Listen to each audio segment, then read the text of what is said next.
നമസ്കാരം. കൊട്ടാരക്കരയിലെ കുടവട്ടൂരിൽ നിന്ന് ദേശീയ തലത്തിലേക്ക് എത്തിയ വിപ്ലവ അഭിനേതാവിൻ്റെ ജന്മദിനം ഇന്ന് ഓർമ്മിക്കുന്ന ദിവസം. പകരക്കാരനില്ലാത്ത ഈ നടൻ്റെ വൈവിധ്യമാർന്ന അഭിനയത്തിൻ്റെ പാതയിലൂടെ സ്വല്പനേരം. ഭാവാഭിനയം, ശരീരഭാഷ, ശബ്ദവിന്യാസം എന്നിവ കൊണ്ട് അഭിനയത്തിന് പുത്തൻ സമവാക്യം സൃഷ്ടിച്ച സർക്കാർ ഉദ്യോഗസ്ഥനായിരുന്നു. മലയാള ചലച്ചിത്ര അഭിനേതാവായിരുന്നു മുരളി. കൊല്ലം ജില്ലയിലെ കൊട്ടാരക്കര താലൂക്കിൽ കുടവട്ടൂർ എന്ന ഗ്രാമത്തിൽ കൃഷ്ണപിള്ളയുടെയും ദേവകിയമ്മയുടെയും മൂത്ത മകനായി 1954 മെയ് 25 ജനനം.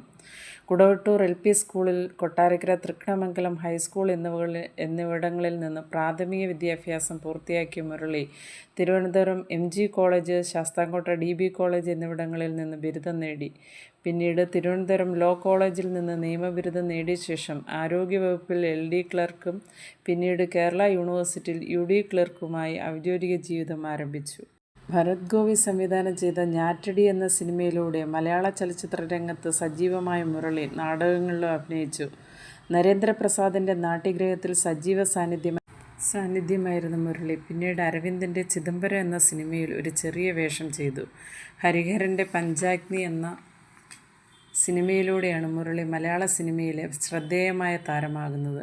ലെനിൻ രാജേന്ദ്രൻ സംവിധാനം ചെയ്ത മീനമാസത്തിലെ സൂര്യൻ എന്ന ചിത്രം മുരളിയിലെ അഭിനേതാവിൻ്റെ മികവ് മലയാളി കണ്ടറിഞ്ഞ സിനിമയാണ്. 2001 നെയ്ത്തുകാരൻ എന്ന സിനിമയിലൂടെ മികച്ച നടനുള്ള ദേശീയ പുരസ്കാരം മുരളി നേടി. 5 പുസ്തകങ്ങൾ മുരളിയുടേതായി മലയാള സാഹിത്യത്തിലുണ്ട്. ഇതിൽ അഭിനേതാവും ആശാൻ്റെ കവിതയും എന്ന പുസ്തകം കേരള സംഗീത നാടക അക്കാദമി അവാർഡ് നേടി. ഇടതുപക്ഷ ആശയങ്ങളോട് എന്നും അനുഭാവം പുലർത്തിയിരുന്ന മുരളി കേരള സംഗീത നാടക അക്കാദമി ചെയർമാൻ കൂടിയായിരുന്നു. മാർക്സിസ്റ്റ് പാർട്ടിയുടെ സ്വതന്ത്ര സ്ഥാനാർത്ഥിയായി 1999 ലോക്സഭാ തെരഞ്ഞെടുപ്പിൽ ആലപ്പുഴ മണ്ഡലത്തിൽ നിന്ന് മത്സരിച്ചെങ്കിലും കോൺഗ്രസിലെ VM സുധീരനോട് പരാജയപ്പെട്ടു. കരൾ രോഗത്തിന് ചികിത്സയിലായിരിക്കെ 2009 ഓഗസ്റ്റ് 6 അന്തരിച്ചു. കൊട്ടാരക്കരയിലെ കുടവട്ടൂരിൽ നിന്ന് ദേശീയ തലത്തിലേക്ക് എത്തിയ പകരം വയ്ക്കാനില്ലാത്ത ഭാവാഭിനയത്തിൻ്റെ ചക്രവർത്തിയുടെ ഓർമ്മകൾക്ക് മുന്നിൽ 1000 പ്രണാമം.